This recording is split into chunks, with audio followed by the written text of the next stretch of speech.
Good evening, everyone. Hope you guys are doing well. Thank you so much for attending today's workshop. My name is Nofal Junabi. I'm the director of Emirates Research Center for Happiness. We are located at United Arab Emirates University. For those who doesn't know us, this workshop is going to be mainly in English. Because we've noticed that along with my colleagues at Student Affairs Division, that most of the workshops were conducted in Arabic, and we have a lot of international students who have the interest to understand more about the science of well-being. So let us get started, and I'm going to share my screen. So this is how it will work. I will start presenting the content, and by the end of the session, we will have the chance to hear from you, your feedback, your questions, and your suggestions. If you wanted to comment during the session, you're more than welcome to do that in the chat box.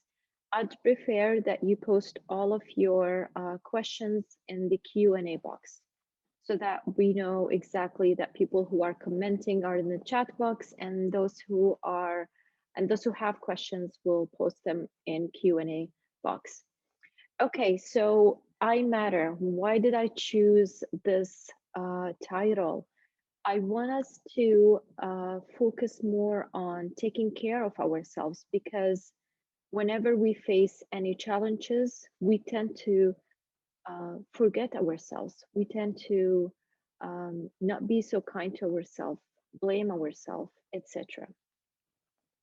The outline of the workshop, I'm sorry, that title is in Arabic. So first I'll give you an introduction about our center and why we wanted to conduct this workshop. We will talk about labeling your feelings. I think it's very important to understand the feelings and emotions that we experience and why are they important to be labeled. There will be some fun activities for us to understand why labeling is important. We're going to talk about different mindsets.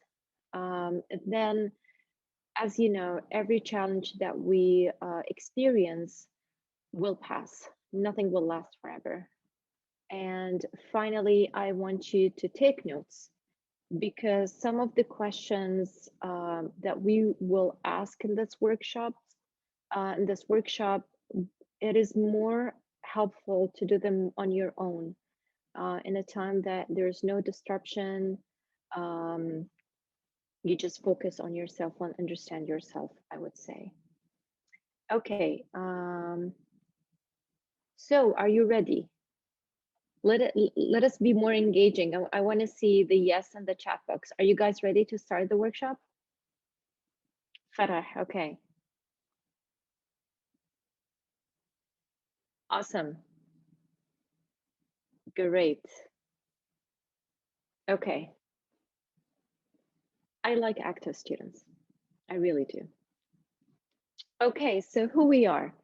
The Emirates Center for Happiness Research started back in 2017. You know, the science of well-being mainly came up in the Western culture, and most of the research conducted was actually hasn't been done much in our culture. So the aim of starting this research center is to be the research arm for the government, meaning any initiative or programs that has launched in the Western culture, we cannot just copy it and implement it directly here.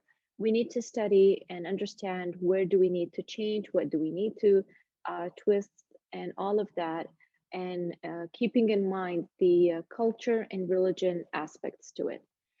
And so the vision of of our center is to be the leading center in happiness and well-being. And we want it to be the major contributing in promoting the science of well-being around the world, not only in the region.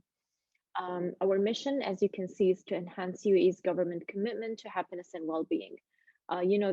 Such concept is very important and crucial to the government, and our leaders want to ensure that everyone who lives in the UAE is happy, and they want to ensure also everyone, um, there's a means and tools that can elevate everybody's well-being. So the goals of our center is to conduct research in the field of happiness and to assess the happiness indicators, because it is very important to understand how to measure some aspects of happiness. Is it measurable? How do we measure it? Can we do um, a certain tool or build a tool to assess that? So we're trying to be part of these findings. And last but not least is to develop capacity building and professional consultancy programs. So the part what I am doing today is a part of capacity building. We want to raise the awareness of well-being, not just only in the university community, but in the country, in the region, etc. Because as I've have mentioned before, the science of well-being is relatively a new science. All right. So why would I urge you to attend this workshop? We want to check on you. It has been a very challenging year, 2020 and 2021. Let's hope that 2021 will be less challenging though. We want you to understand how to identify and accept certain feelings. Because sometimes when we go through challenges, we experience different feelings that are not comfortable. And so we want to talk about that because it is part of self-care. And I'm going to talk a little bit about the difference between self-care and self-compassionate. We tend to think that self-care and self-compassion is more like a spa day.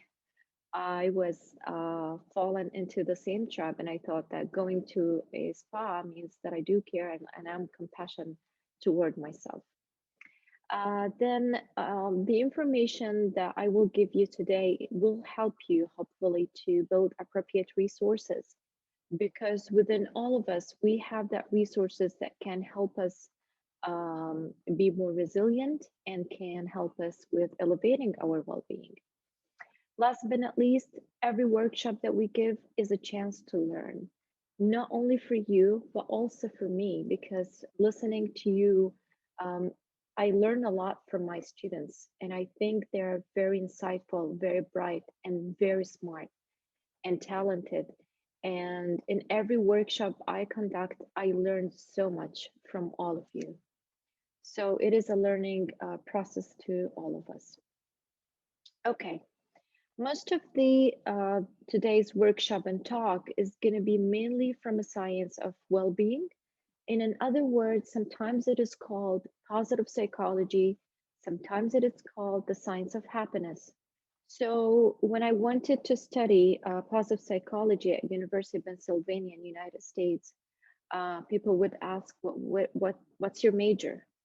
And every time I would say positive psychology, they would think that the well-known psychology is a negative psychology. And this figure will just give you um, an overview. What's the difference between both of them? So in traditional psychology, what the psychologist is looking for, people who are suffering from mental illness, how can they help them by providing the needed interventions to let them be in the average phase or average level? And in positive psychology, the scientists here are looking what resources do we have as a normal people who do not experience any mental health, any mental illness, how to prevent and elevate our well-being and become more happier and live with a good well-being level. All right. So one of the most famous and the most used well-being model is called PERMA. And it has been developed by the founding father of positive psychology, Martin Seligman.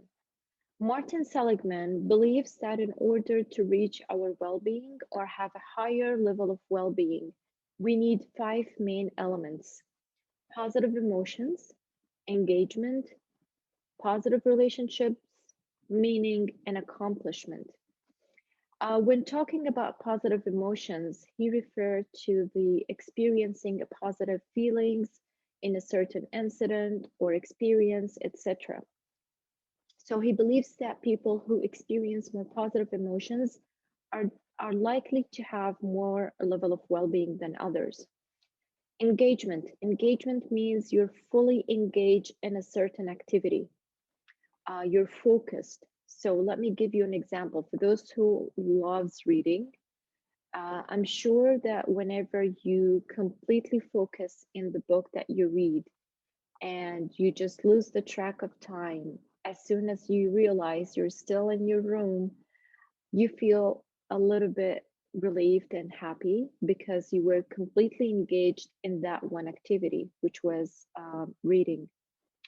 Number three is positive relationships. Now, I want you to notice that he didn't say relationships, but he emphasizes on positive relationships because we have a different types of relationships and so many relationships. Having a positive relationships actually help us to elevate our well-being. I'm not so sure if you have had the chance to watch a TED Talk by Robert.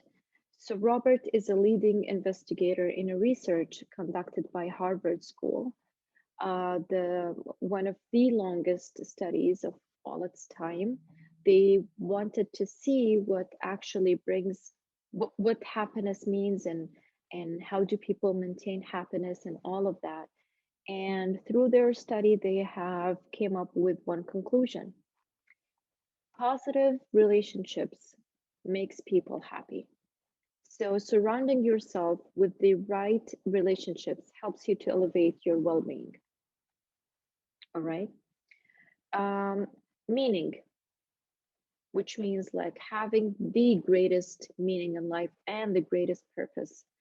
Now, this is such a comprehensive concept, and I think we need another workshop to talk about meaning, but it's the ultimate goal you wanted to reach, the goal that helps you to get out of bed and keep giving more and more. And despite of challenges, you still want to give more and work so hard for that. That's what I mean. That's what I meant by saying meaning as a one of well-being model elements. Last is accomplishment. Now, with accomplishment, you don't have to accomplish something major. Even those minor accomplishments that you experience day to day, it is considered as a part of elevating your well-being. So let's put those five elements into practice and see, is that really true? Of course, the scientists have done their studies and they have investigated that, but why don't we give it a try? Okay, now I want everyone to be engaged in the following exercises. Okay, let's start. The first one, I want you to write, I want you to focus now that you are in this workshop. Just focus on the fact that you are here attending this workshop. You're listening to my voice while me asking you to write one thing that you're happy about today or something that happened to you this week. What would it be? Please share it on in the chat box.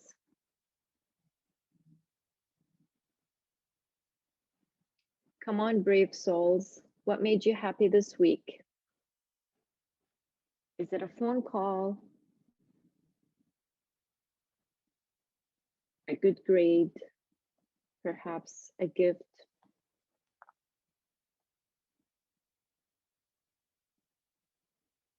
No participations? Oh, Ramadan is coming. Thank you, Farah. A gift, right, Shema? Nice. My mom's lunch. Oh, that's beautiful. Done with my graduation project. Yay, Bushra. Good for you. Sports. Awesome, Sheikha. My brother's wedding. Amazing, Maryam. Congratulations. Salim went to the movies with my siblings after so long. That's amazing, Salim. I contacted my old friends, which made me happy. Amazing. I'm so happy to hear all of those incidents that you guys experienced. Now, those who have answered, are you smiling right now? Be honest. Yes, yes. Okay, yes. Great. So what this experience taught us that whenever we are focusing in the moment and bringing back and focusing on all the positive experiences that we have been through will actually help us to experience positive emotions. So I'm sure by recalling those events, there's a smile on your face and you feel a little bit relieved and happy. All right. So now that we give it a try for the first pillar, my friend recovered from COVID. Oh, I hope she's safe right now. Oh, sorry to hear that, Joar. Thank you for sharing. Um, and so we give it a try. So let's try another experience. What comes to your mind when you see this picture? Summertime. Yellow. Mm-hmm.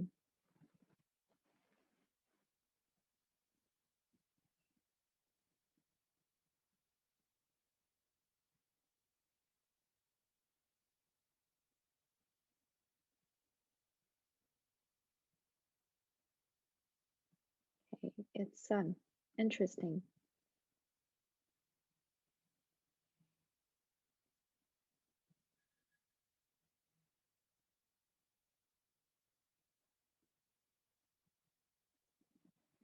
Lemon juice. Freshness. Summer. Okay. Mojito. That's interesting. Summer lemonade vibes. Okay. Happy color. Okay. So here is what we did in this exercise. Soar. Okay, Shema. Interesting. Fresh. Great. Vitamin vitamin C. That's great. So what we focused on or what we tried to do in this exercise is that we want you to be fully engaged in this picture, right? So you weren't distracted. You put your attention toward this picture. And some of you might felt that they taste the lemon. Some of you have recalled the taste of mojito, lemon mojito perhaps, and seeing the color, the texture of the lemon. Perhaps they've imagined themselves even squeezing the lemon. So this brings us to the second pillar of well-being, which is engagement. Engagement meaning to be fully engaged and fully focused in the certain activity that we do. Multitasking is disastrous, people. And if you read in any neuroscience scientist research or work, they would elaborate on what damages does multitasking do to our brains. And fortunately, we tend to show people that we're good with multitasking. Multitasking is good. Let's do this, etc. But it does damage our brain. The more focused we are, the healthier brain we have. All right. Okay. Number three. Recall a challenge that you went through and you find someone on your side. What did it made you feel? Having someone on your side who supported you.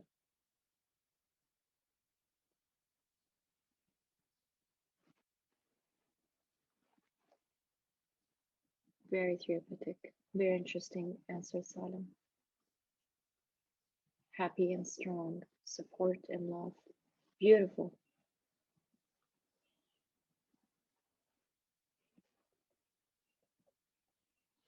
And motivation, Rafida. That's beautiful. Very true. I'm sure there are some challenges you guys have experienced when I never felt that way. I am my first supporter. Interesting answer, Sharina. Does that mean that you don't experience well-being? And my answer to the question I asked myself is no.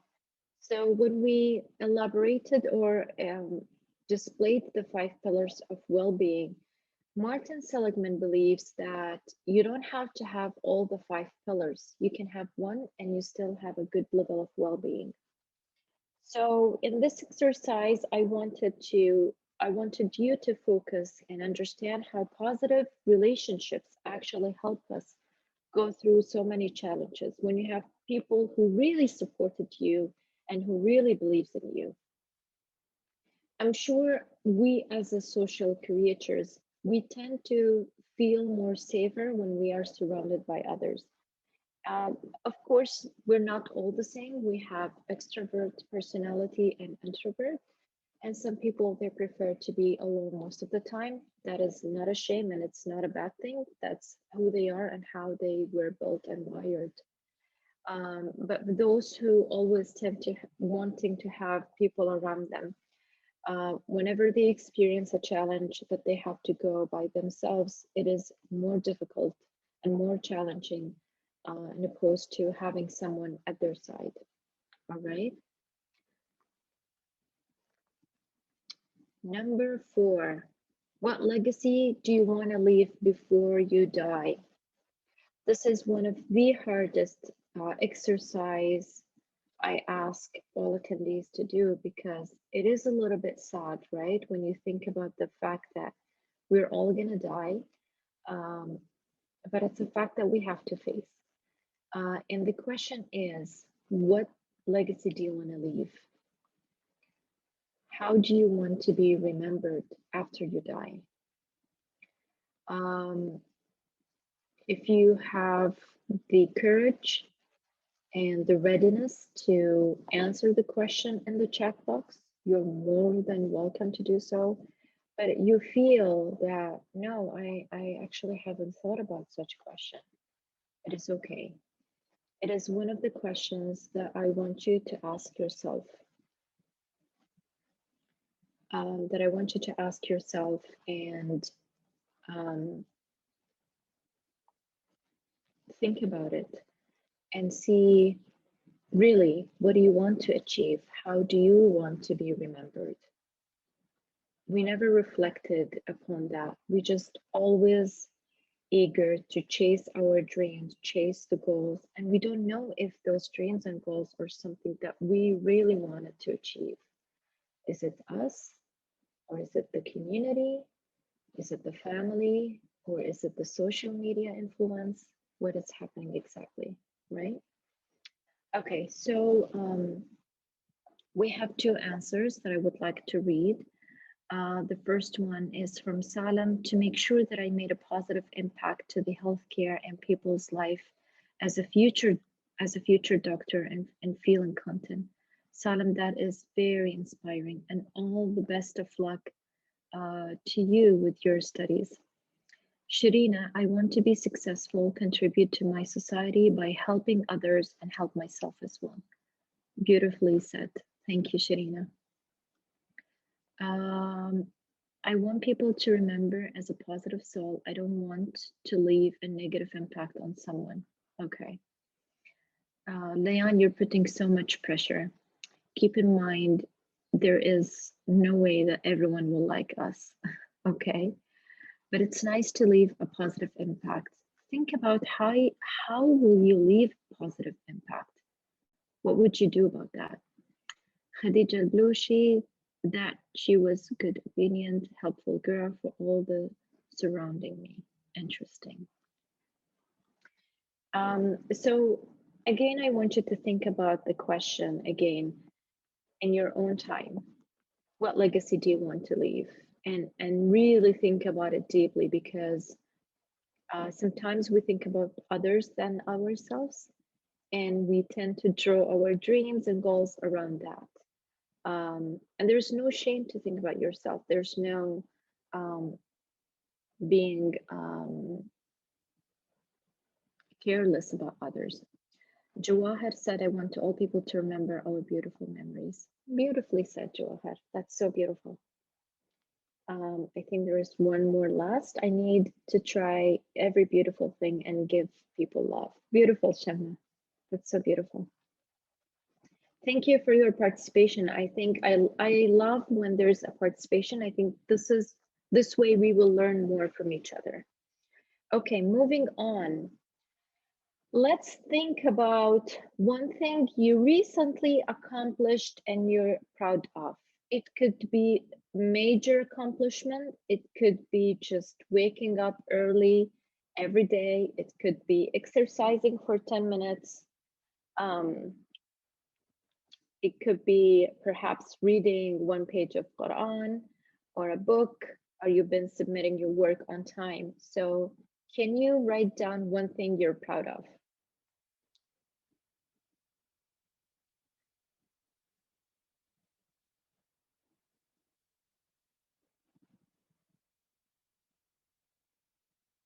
Come on, brave souls. One thing you're proud of.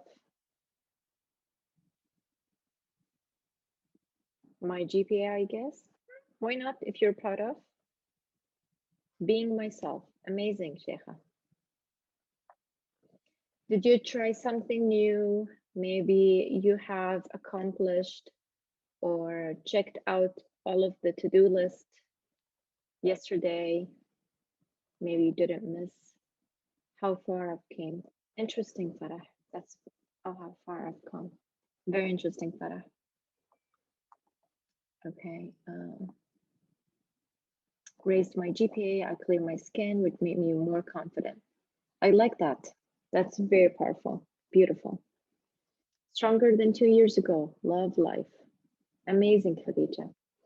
So, with this exercise, what I want you to experience is to think about all the accomplishment, achievements you have done so far. Even the smallest things. It doesn't have to be a major accomplishment. Shamma, congratulations for the 5.5. That's beautiful. So, one of the pillars is accomplishment, and it's very important to focus and celebrate those small achievements. There is no harm of being proud of them, all right? So let's say that one of your goal is to wake up every day 5:30 a.m. You managed to do that for a full week. Hey, that's amazing, and you should be proud, all right? So experiencing that will help us elevate our well-being. Let me read two more contribution. Salem gave out a presentation this Sunday after working on it for a long time with my teammates. I felt accomplished. Congratulations, Salem. You did a great job. I am sure you did a great job. I am proud of myself because I got a silver medal in Jiu-Jitsu in the World Championship. Jawahar, you should inform our media department. They should post about you in on our social media. Please contact us after this webinar. Thank you, Jawahar, for sharing. That is something amazing. I'm proud of all of you. That is beautiful. Okay, so the next part of our workshop is about labeling the feelings. And I want you to understand how to understand that we all go through different phases, and in every phase, we tend to experience different feelings and emotions. Labeling them will help us understand how to deal with them. Because very often we are busy running through our days without giving some time for ourselves and understand how do we feel. And here's a question to all of you.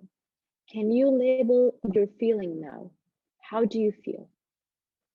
If I ask, how do you feel right now?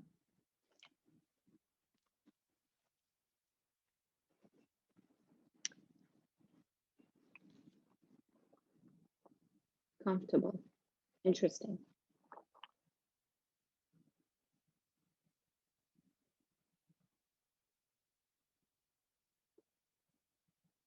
Stress, anxious. Okay, exhausted. Okay, I'm so confused, lost maybe, anxious, grateful, excited. That is interesting, you guys. Very interesting. I like how relaxed, excited. I like how you guys are able. Um, I feel my day always very pressure with tasks. Interesting. It is very important to understand and label your feeling. Uh, Thank you, Salim. That says it all. That's my between sad and happy. It's okay, Shema. That is beautiful, and very courageous of you to share. So, understanding our emotions and labeling them will help us how to deal with them, right? If you're feeling stressed, here's a question to ask yourself: Why? Why am I stressed? What brought stressfulness to my life? Am I experiencing stressfulness in specific conditions? Or is it me who's stressing myself out? Who am I following on social media? What do I do when I feel anxious? Why am I anxious? Um, let's say that you're feeling sad. What happened exactly? What triggered that emotion? So, after labeling, ask yourself, what is the cause of that emotion? Because what happens is we pile up our emotion trying to bury the negative emotions. Although I hate to label the emotions to good, positive, and negative, I would say every emotion has a name. And it's very important when you express your emotion, you don't say, I am sad. No, it's not you who is sad, it's how you feel. So you can say from I am sad to I feel sad. I am anxious. No, you feel you're anxious, right? So don't label yourself toward the emotion. Label the emotion by itself. So I feel this, in opposed to I am this, right? And this is a research that has done by a doctor. Her name is Susan David, who came really well-known, um, well-known psychologist who likes to understand emotional agility and how do we express and understand our not comfortable emotions. Okay. If you have a chance to look into and watch her TED Talk, that would be really something good to learn from.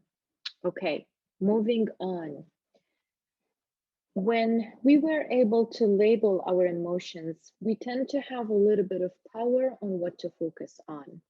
Let's say you have a presentation to give, like our friend Salim, and you need to be confident because this presentation will let you in the company you always dream to work for. Feeling anxious is normal, but you don't want this emotion to take over your whole experience, right? And so, labeling emotion, focusing on what to get out of it is important. So, it's about some choices that we make throughout the day. And we have the ability to make those choices. When I say at certain point, because we know that there are some people who have diagnosed as who has have and diagnosed having a depression, and sometimes the depression that they have, the only way to minimize the side effect of depression is by taking medication. And that's why I said at certain point it is to our willpower to focus on the emotion that we want to focus on. Um, so again, we have the power to choose. Now, I want you to take a look at this picture and tell me, what do you see?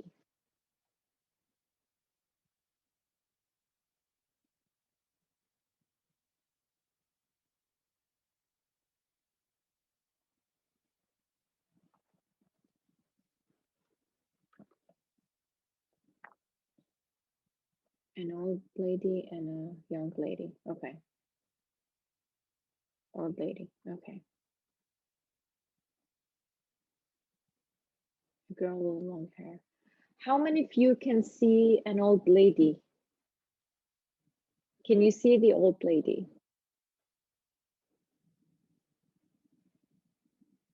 Yes, yes. No, okay. And how many of you see a young lady? Awesome. Great. So some of you can see both, some of you can see only young, and the others see the old lady, which is fine. Let me show you now. Take a look at the my mouse cursor. So if you take a look, the old lady, that's her nose. Okay, that's her nose. That's her eyes, and that's her mouth or lips. Alrighty. Are you able to see that? I will repeat again. That's the old lady's nose. That's the lips, and that's her eyes. Okay, Miriam, that's good. Now to see the young lady, that's her side of the face. This is her ears, and this is her hair. And this part is her neck. Apparently she's wearing kind of, I don't know, a choker. Very tricky. Yes, Suhaib, it is tricky. So I can't imagine the old lady. It's okay, Khadija. So focus with me. That's the nose, okay? Just the nose. Don't see the side of the young lady. This is the nose. This is the lip. Can you see it now? The nose, the lip.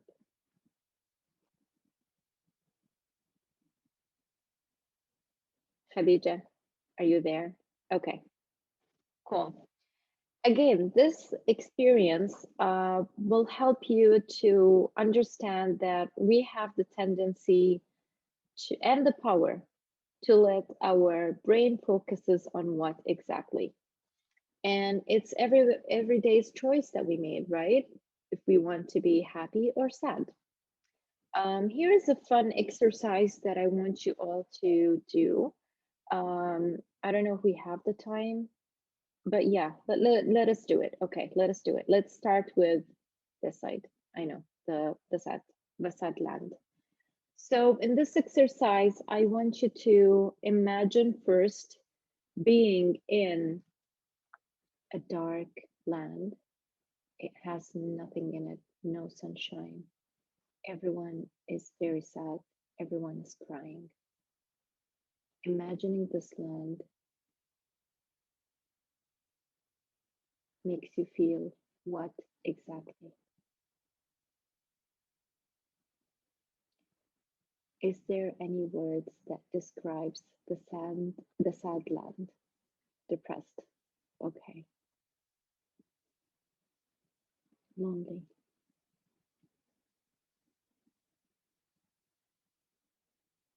Okay.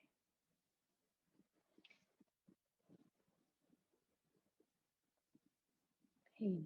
Okay. I feel sad if I see sadness. Interesting. Okay.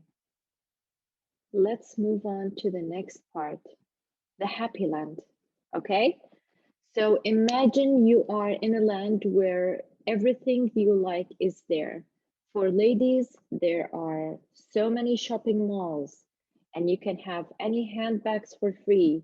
People are smiling. You can have your favorite drink, a coffee, or mojito, maybe, or even water. And all the people in the happy land are happy. What words would you use to describe the happy and the fun land? And how do you feel? Productive social interaction. Laugh, sun, love, life. Beautiful.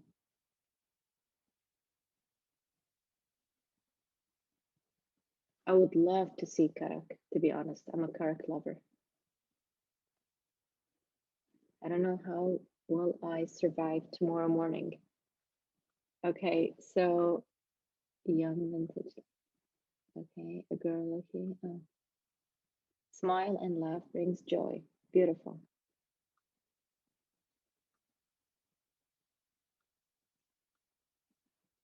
Okay, I will try to enjoy these moments. Yes, Mariam, go for them.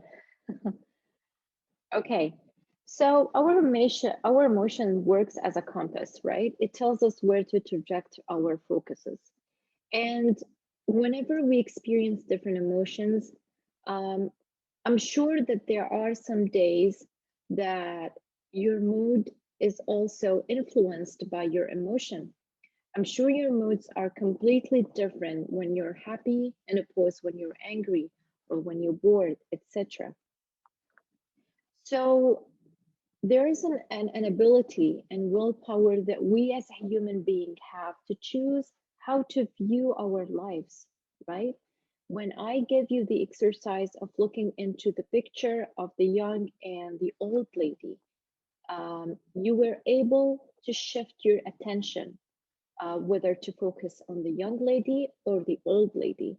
So we have that tendency and the willpower to do so. It needs a lot of practice and awareness and patient, of course, because if you have or your brain is wired to focus only on negative sides of the world and in the life, or you have been surrounded by people who always put you down and they don't believe in you, you've always experienced challenging emotions, it is very difficult to, I wouldn't say difficult, but I would say very challenging to get out of that zone and focus more toward what brings you more joy and what brings to you a good and happy life. Um, but I want you to bear in mind that it's impossible to be happy all the time. There is no way. Everybody experienced sadness, everybody experienced challenging moments. And putting that expectation is just too much for us. And I do hear a lot of people uses what I call a toxic positivity. Guys, you have to smile all the time. Guys, you have to be positive and you need to do this, you need to do that. And it's too much.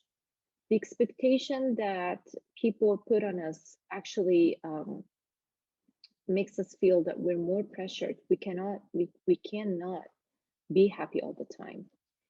And lastly, I want you to focus on the wording that you use when you talk to yourself. So whenever you go through challenges, just don't call them problems. When you call them problems, it gives you the impression that is sometimes impossible to solve or go through, in opposed to a challenge. Challenge is an obstacle that will help us to grow, will help us to learn from. All right. Um, happiness and balance. All right. Serenity to a heart. Okay, I'm reading just the Sharina Ahmed. I don't like backs. I'm sorry, Sharina. Then whatever you like in your happy land, just imagine it there. Sorry, you guys. I would prefer if you write your answers in the chat box. Um, so whenever you have questions, you can write them in Q&A box. Thank you. Let's move on. So there is a psychologist, Carol Dweck, who did a study on school students, trying to figure out what the attributes will help students to succeed and be successful in their life in general. And through her study, she finds out it's about a mindset. And those who are more successful are having the tendency to have a growth mindset in opposed to fixed mindset. So what's the different mindset that we have here? Growth mindset are those who looks into any challenge as any problems as a challenge, and they accept them. Fixed mindset, if they went through any challenge, they would go, "Why me? Why everyone is against me?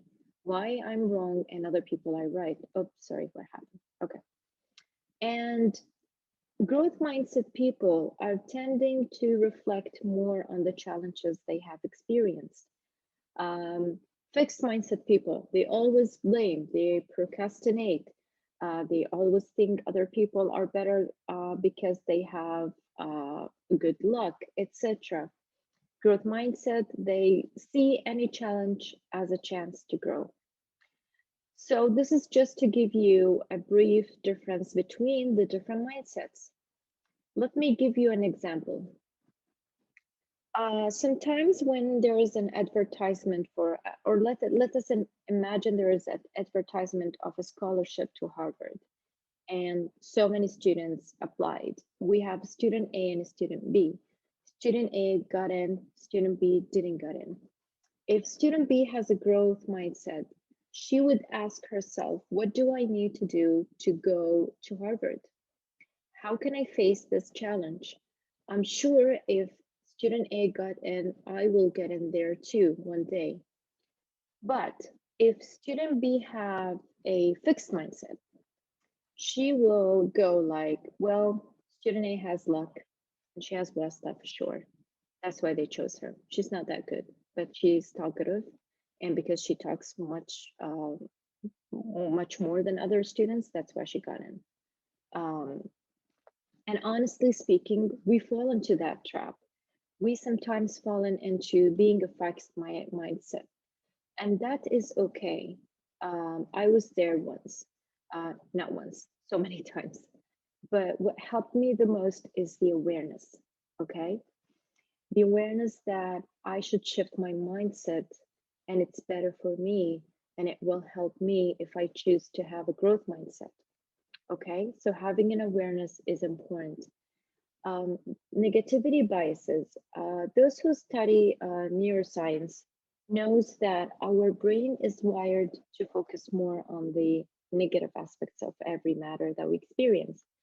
Let me give you a very common example. If you're given a presentation and your professor said, well done, Sharina, you did a great job. Your presentation is clear and you've chose the right wordings, the timing, everything is perfect, but the slides are not organized. So Sharina, once she goes back home, what will be the first thing she will focus on? Let me hear your answers.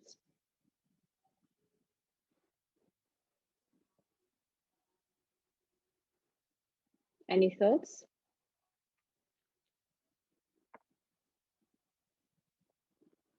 Okay, brave souls, I like that. Okay, the slides, negative comments, that's true.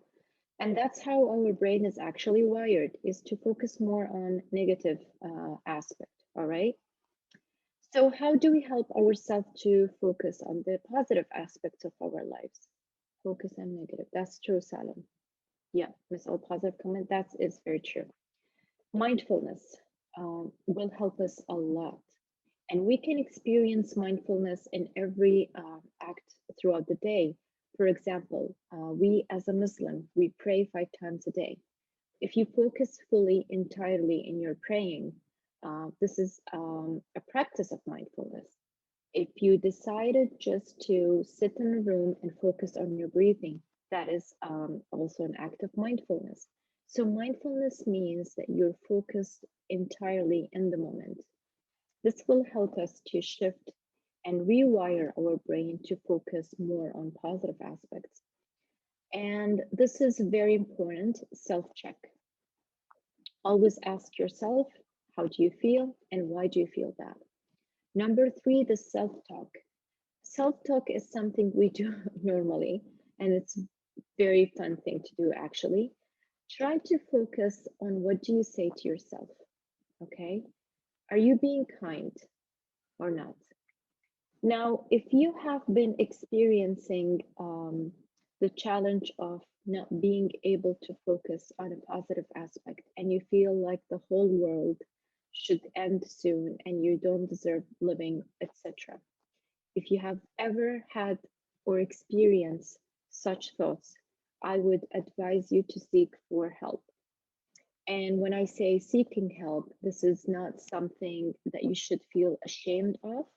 It is something very powerful and brave thing to do for yourself.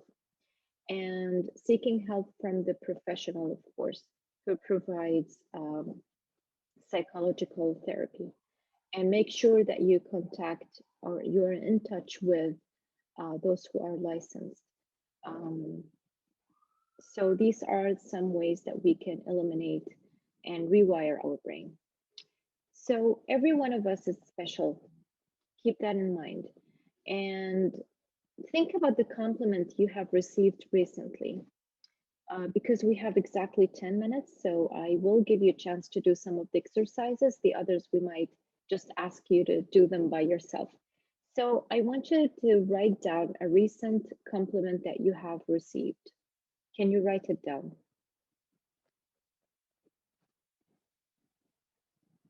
Did you hear any compliment?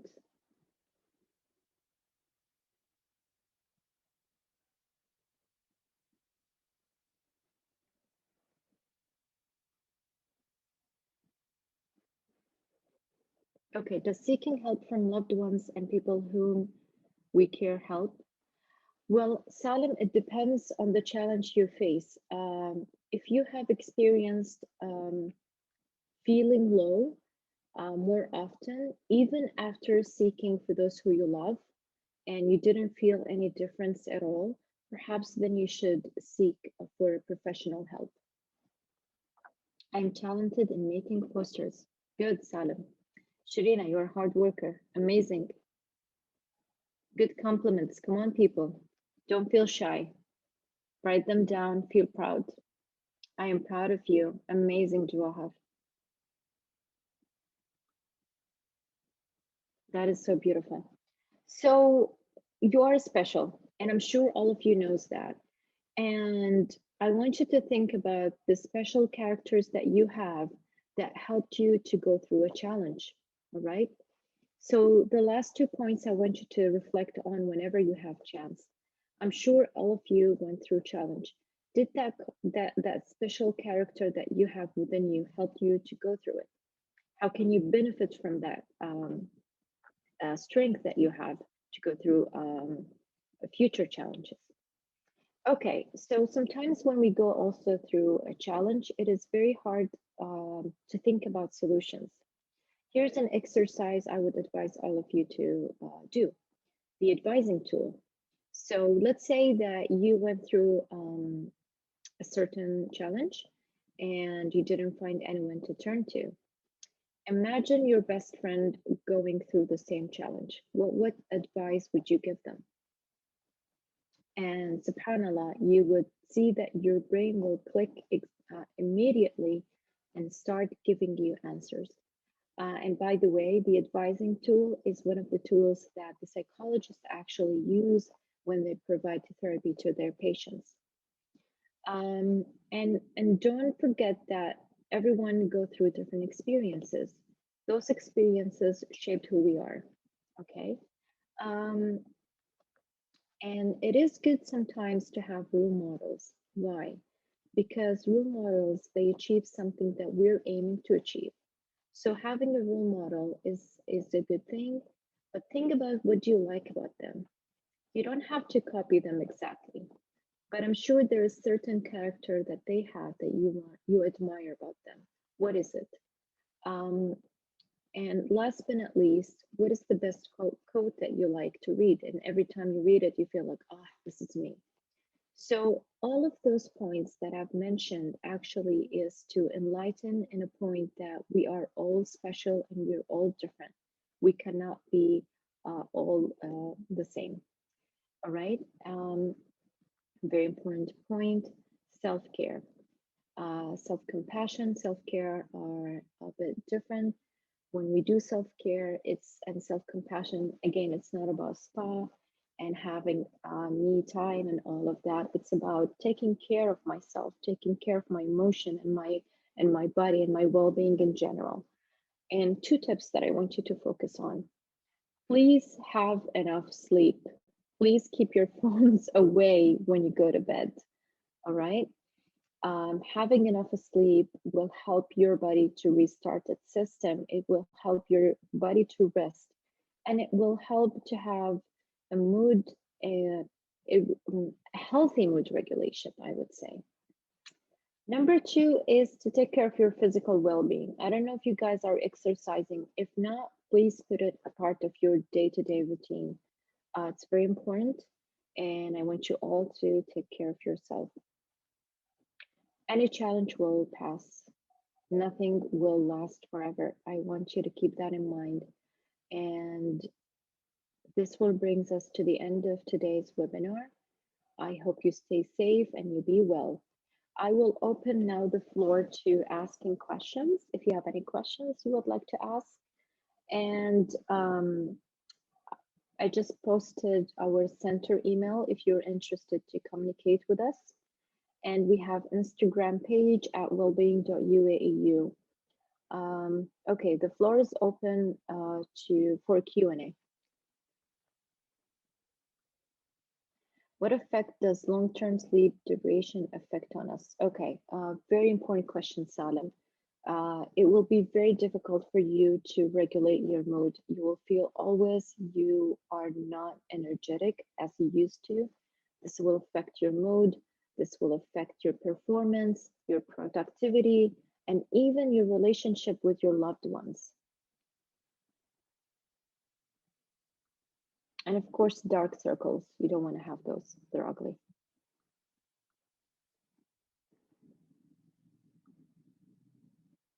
I don't know if we do have the option to let people actually talk. Let me see. Okay, guys, let us just, if you want to ask a question, you can use the hand option. I will give you the option to talk if you would like to. Anyone would like to ask a live question rather than just typing them? Okay, I have a question about people we follow on social media. How does will affect that? Okay, very important question. Sharina, you're brave. You're a brave girl. So here's the thing. We are influenced by them without our knowledge. When we see them that they are going everywhere, having a coffee that they like, they're doing this, they're doing that, and we don't have the ability to do so, we think that they have the perfect lives and we don't. And you know, it's a fact that people don't show the hard and the challenging part of their lives. They would always, always show you the good part of their lives, all right? So it will influence you a lot. Any brave soul would like to ask a question? All right. Yes, true. I noticed that. Thank you. Of course, Sharina. I experienced that too, to be honest. I used to follow um, a lady who loves to travel a lot. I would compare myself to her. How do you tackle the habit of comparing yourself with others and feeling degraded because of that? So very important question and really important question. So ask yourself, why do you have to compare? Is it because you want to achieve a certain goal, or are you discriminating yourself, right? Asking yourself those questions will help you to build the awareness toward the tendency when you start comparing yourself to others. Comparison is not a good thing at all, at all. It is disastrous. If you choose to compare someone else, to use that comparison as a motivational tool, I would urge you and encourage you to do so.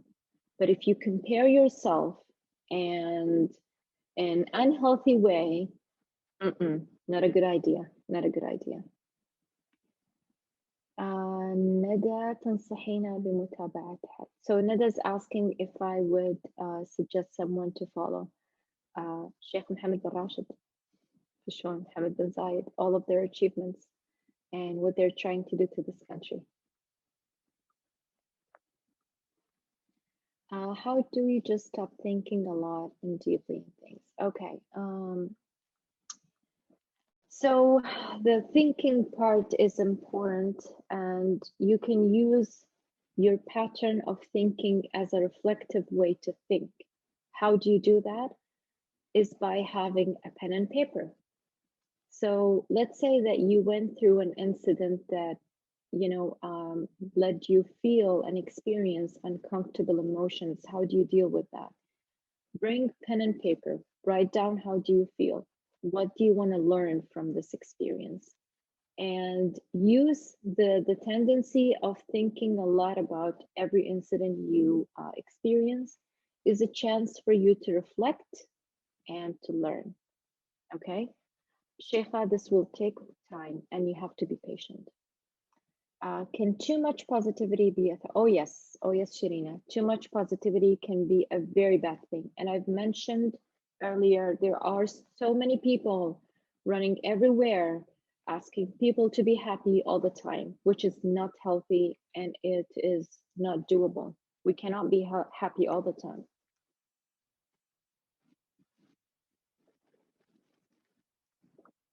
Any further questions?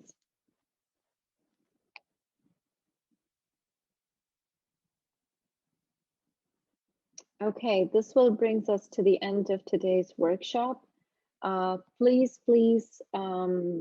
send us your feedback if you have any questions, any comments to our center email. If you would like to see and have similar workshops, please let us know. Salim, I really enjoyed this session. Please make more of these productive sessions. I would love to, Salim, I would love to. Please send us your suggestions on what workshops you want us to provide to our students. Thank you so much. شكرا جواهر. شكرا جواهر على كلماتك الطيبة. جزاك الله خير. And please contact UOD. Your achievement has to be mentioned in our social media platform. I'm so proud of you. Thank you, everyone. Enjoy Ramadan Mubarak لكم جميعا. Enjoy your evening and hope to see you all soon, inshallah. وإياكم سالم وإياكم إن شاء الله.